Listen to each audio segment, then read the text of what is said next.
एक समय की बात है। बगोटा नामक गांव में अनेक जीव और मनुष्य साथ रहते थे। इस गांव में साना नाम की एक लड़की रहती थी। वह बहुत सुंदर थी और उसका स्वभाव शांत और कोमल था। गांव के लोग उसकी सुंदरता और दयालुता की सराहना करते थे। गांव के कई युवक उसका दिल जीतने की कोशिश करते और कहते, साना, तुम बहुत प्यारी हो, क्या तुम मुझसे विवाह करोगी? लेकिन साना को इनमें कोई रुचि नहीं थी।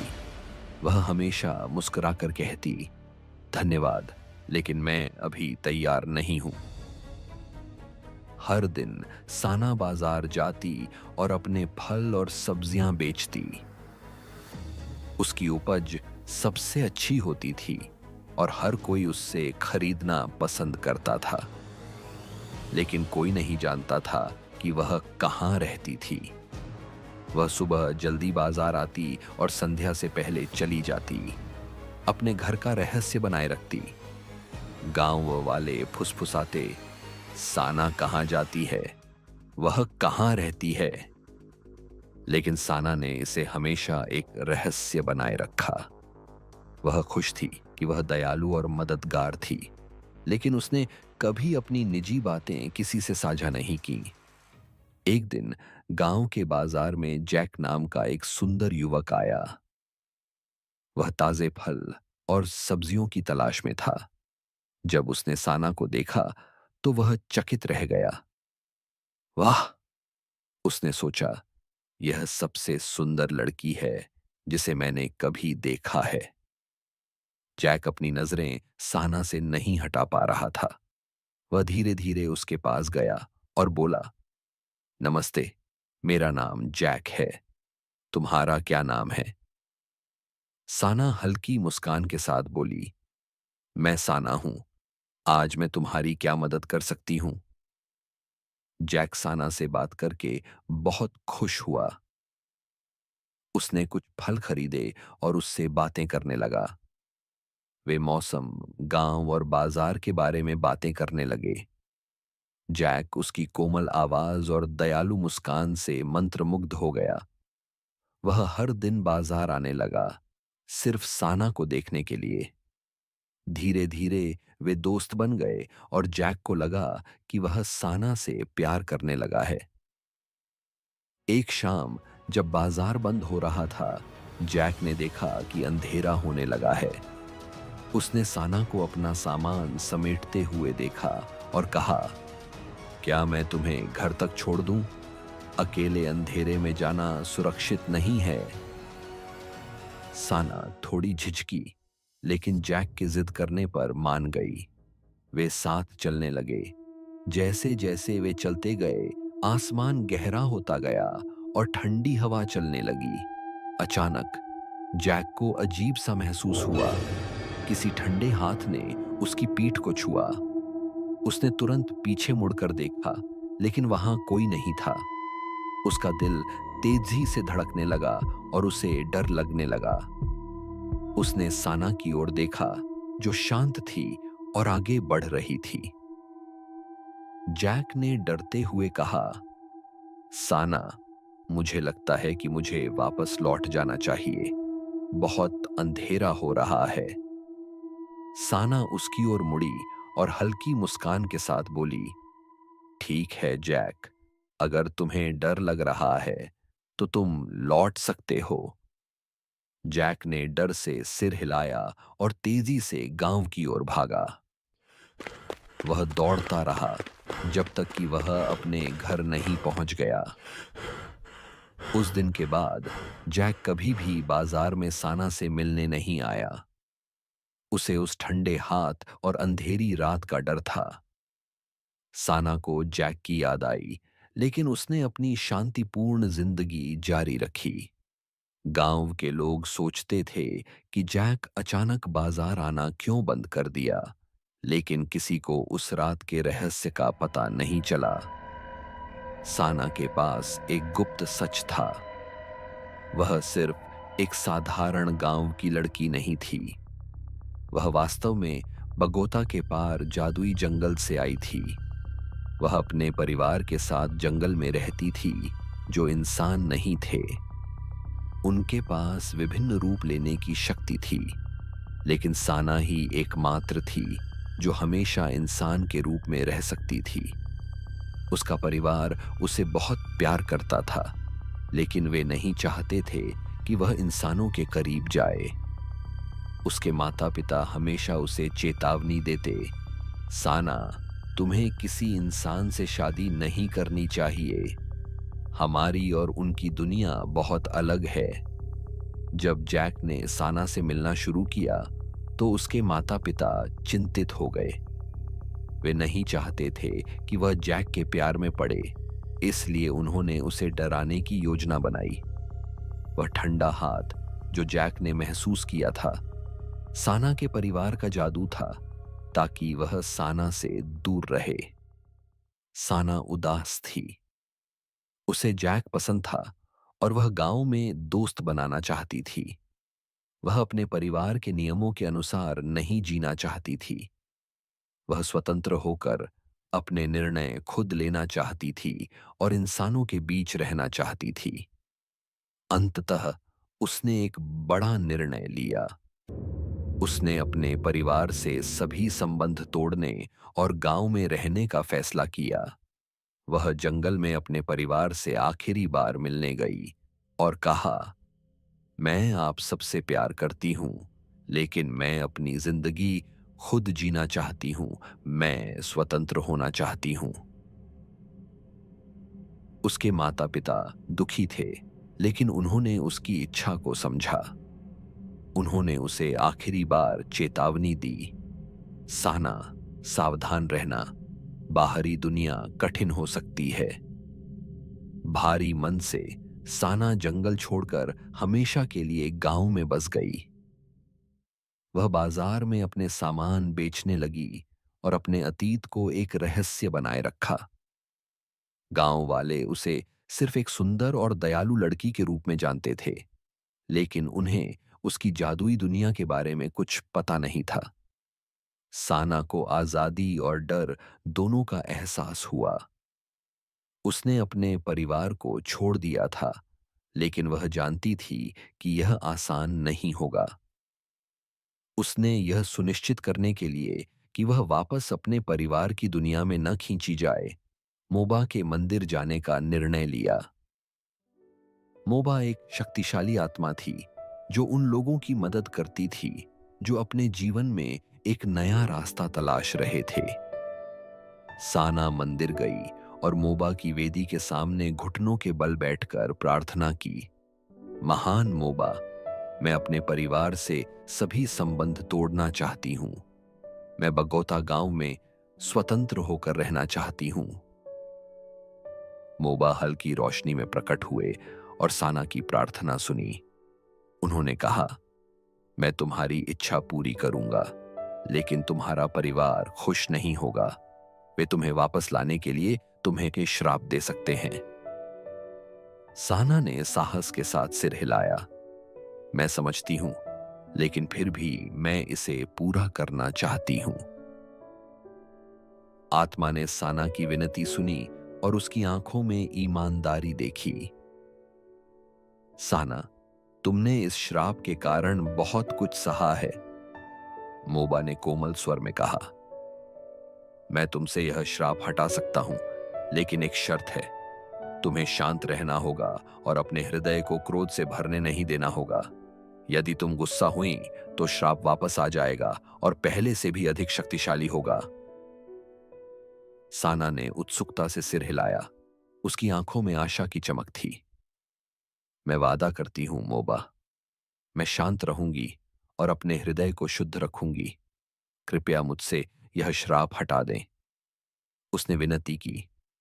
मोबा ने अपना हाथ घुमाया और एक हल्की गर्म हवा साना के चारों ओर बहने लगी। उसने महसूस किया कि उसके कंधों से एक भारी बोझ उतर गया है। श्राप समाप्त हो गया था। साना ने अपने भीतर एक नई स्वतंत्रता और आशा का अनुभव किया। उसने मोबा का पूरे दिल से धन्यवाद किया और बगोटा गांव लौट आई। गांव में वापस आकर साना ने एक अच्छे जीवन जीने का संकल्प लिया। वह बाजार में अपना सामान बेचती और हर किसी से अपनी स्वाभाविक मधुरता से मिलती। गांव वाले उसकी सुंदरता और शांत स्वभाव की प्रशंसा करते। उन्हें उसके श्राप या संघर्षों के बारे में कुछ भी पता नहीं था, लेकिन वे उसकी कोमलता और शांति को महसूस कर सकते थे। श्राप हट जाने के बाद वह हल्का महसूस कर रही थी। उसने मोबा से किए गए अपने वादे को याद रखा, अपने भावनाओं को नियंत्रित रखना और हर परिस्थिति में शांत रहना। वह आशा करती थी कि एक दिन कोई ऐसा व्यक्ति मिलेगा जो उसे वैसे ही स्वीकार करेगा जैसी वह है, बिना उसके अतीत की छाया के। इस तरह साना बगोटा गांव में रहने लगी, कई लोगों द्वारा सराही गई, सम्मानित और एक उज्जवल भविष्य की आशा के साथ। एक नई शुरुआत एक गर्म दोपहर साना गांव के झरने से पानी भरने गई। एक चट्टान पर बैठकर वह अपने जीवन और अब तक की चुनौतियों के बारे में सोच रही थी। एक गहरी उदासी ने उसे घेर लिया। उसे ऐसा लगा कि उसका जीवन बांटने के लिए कोई नहीं है। तभी एक कोमल आवाज आई, क्या तुम ठीक हो? साना ने ऊपर देखा और पानी के पास खड़े एक दयालु चेहरे वाले व्यक्ति को देखा। उसकी आंखों में कोमलता थी और मुस्कान में अपनापन। मेरा नाम ब्राउन है, उसने पास आकर कहा। तुम उदास लग रही हो, मैं बस यह देखना चाहता था कि तुम ठीक हो या नहीं। साना ने उसकी दयालुता से एक गर्माहट महसूस की। धन्यवाद ब्राउन, मैं साना हूं, उसने नरम स्वर में उत्तर दिया। वे कुछ देर तक बातें करते रहे और साना को लगा कि वह उसके सामने खुलकर बात कर सकती है। ब्राउन धैर्यपूर्वक सुनता और उसे सुकून देता। धीरे धीरे वे अक्सर मिलने लगे। वे झरने के पास मिलते, बातें करते और हंसते। साना को महसूस हुआ कि उनके बीच एक अनकहा रिश्ता बन रहा है। ब्राउन विनम्र और समझदार था। उसने कभी साना के अतीत के बारे में सवाल नहीं किए, बस उसके साथ समय बिताना पसंद करता था। एक दिन ब्राउन ने साना से कहा, साना, मैं तुम्हारी परवाह करता हूं। तुम एक अद्भुत इंसान हो और मैं तुम्हारे साथ रहना चाहता हूं। साना आश्चर्यचकित रह गई। वह कई भावनाओं से भर गई, आशा, डर और थोड़ी खुशी। उसने संकोच किया, अपने श्राप और अतीत के दुखों को याद करते हुए। लेकिन ब्राउन की सच्चाई ने उसके दिल को छू लिया। मुझे भी तुम पसंद हो ब्राउन, साना ने कहा, लेकिन मैंने बहुत कुछ सहा है। क्या तुम सच में मेरे साथ रहना चाहते हो? ब्राउन मुस्कुराया और सिर हिलाया। हाँ साना, हम साथ मिलकर एक अच्छा जीवन बनाएंगे। धीरे धीरे वे एक दूसरे के करीब आ गए। ब्राउन ने साना का सम्मान किया और उसकी देखभाल की। साना को महसूस हुआ कि वह भी उसे पसंद करने लगी है।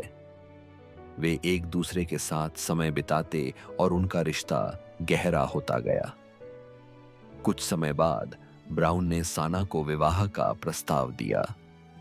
वह चाहता था कि वे दोनों मिलकर एक खुशहाल जीवन बनाएं।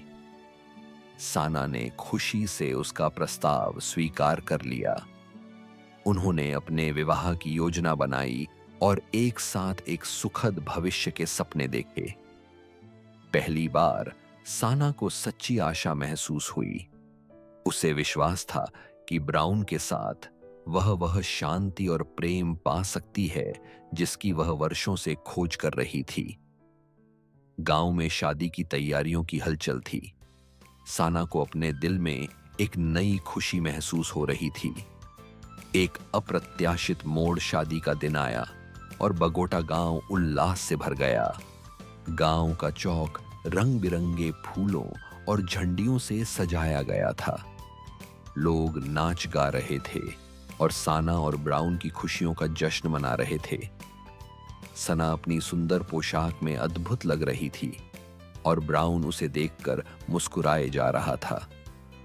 सभी ने उन्हें आशीर्वाद दिया और वे दोनों हमेशा साथ रहने की प्रतिज्ञा करने लगे। रात होने पर वे अपने नए घर में गए, लेकिन जैसे ही वे आराम करने लगे, कुछ अजीब हुआ। साना को बेचैनी महसूस होने लगी। उसका शरीर अलग महसूस हो रहा था और एक ठंडी सिरहन उसकी रीढ़ से में दौड़ गई। उसने ब्राउन की ओर चिंतित नजरों से देखा। अचानक उसका शरीर बदलने लगा। उसकी टांगें आपस में जुड़ने लगीं। उसकी त्वचा खुरदुरी और चमकदार होने लगी। कुछ ही पलों में वह एक विशाल अजगर में बदल गई। ब्राउन की आंखें भय और आश्चर्य से चौड़ी हो गईं। वह अपनी आंखों पर विश्वास नहीं कर पा रहा था। साना अब एक विशालकाय सांप बन चुकी थी। उसने उदास आंखों से ब्राउन की ओर देखा। डर से भरकर ब्राउन चिल्लाया और घर से बाहर भाग गया। वह गांव की गलियों में लड़खड़ाते हुए दौड़ा और मदद के लिए पुकारने लगा। गांव वाले उसकी चीखें सुनकर इकट्ठा हो गए। उन्होंने ब्राउन को घबराया हुआ देखा, जो उनके घर की ओर इशारा कर रहा था। गांव वाले धीरे धीरे घर की ओर बढ़े और वहां दरवाजे से निकलता हुआ एक विशाल अजगर दिखाई दिया। गांव वालों ने आश्चर्य और भय से मुंह खोल दिया। वे फुसफुसाने लगे, क्या यह वही श्राप है जिसके बारे में हमने सुना था? ब्राउन की शादी एक डर और भ्रम की रात में बदल गई थी। गांव वाले नहीं जानते थे कि उन्हें क्या करना चाहिए। वे उस विशाल अजगर से डर रहे थे, लेकिन साथ ही उन्हें दयालु साना की भी याद थी। उन्होंने देखा कि जहां कुछ घंटे पहले गांव का चौका हंसी और संगीत से गूंज रहा था, अब वहां एक अजीब सी खामोशी थी और सब अविश्वास से देख रहे थे। गांव के बुजुर्गों ने फैसला किया कि वे ओरेकल महाज्ञानी को बुलाएंगे ताकि इस चौंकाने वाली घटना का उत्तर और समाधान मिल सके। गांव में शादी की रात की अप्रत्याशित घटनाओं के बाद गहरा सदमा और भ्रम छा गया था। बुजुर्गों ने जल्दी से बैठक बुलाई और ओरेकल को बुलाने का निश्चय किया ताकि वे समझ सकें कि आखिर हुआ क्या था। गांव वाले चौक में इकट्ठा हुए। साना और उस विशाल अजगर के बारे में फुसफुसाते हुए सोच रहे थे। ओरेकल आ गया, एक ज्ञानी व्यक्ति जिसने पहले भी गांव को कई रहस्यों से उबारा था। बुजुर्गों और गांव वालों ने एक वृत्त बनाया और उत्तर की प्रतीक्षा करने लगे। ओरेकल आगे आया और उसने साना को सामने आने के लिए कहा। वह विशाल अजगर धीरे धीरे केंद्र की ओर सरकता हुआ आया और गहरी सांस लेते हुए बोला, मैं साना हूं। उसने शुरुआत की, मैं जंगल के एक परिवार से आती हूं। मैं ही अकेली हूं जो मानव रूप धारण कर सकती है।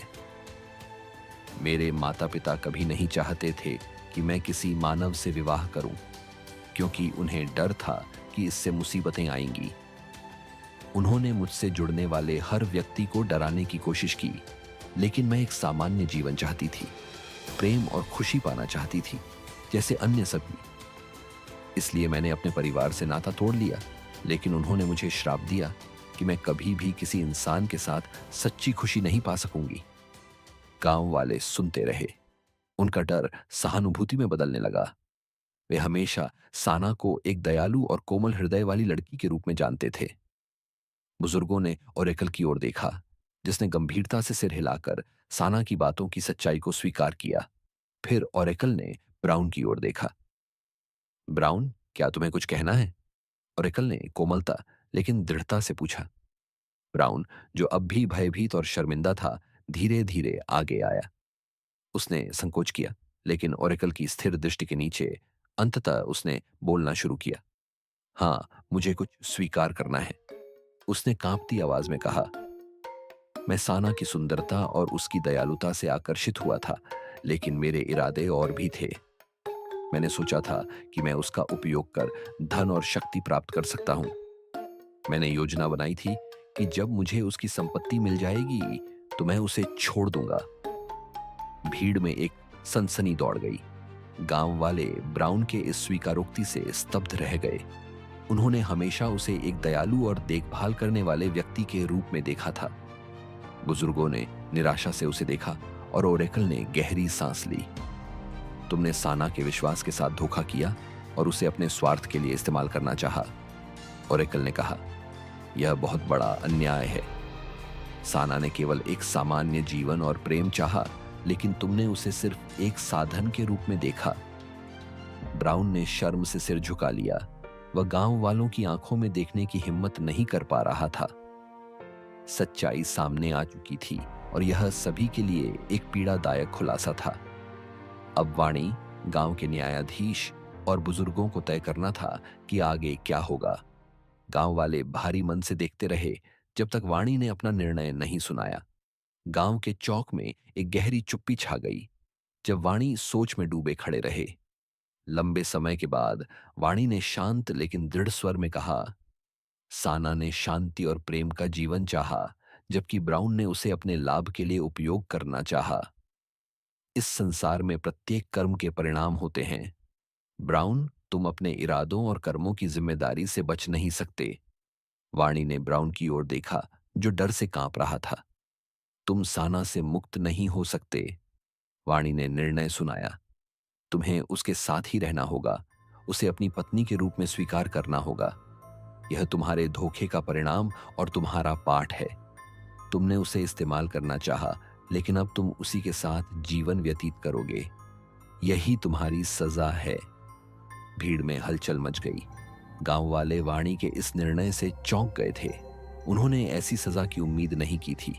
कई लोगों को साना के लिए सहानुभूति थी, जो पहले ही बहुत कुछ सह चुकी थी।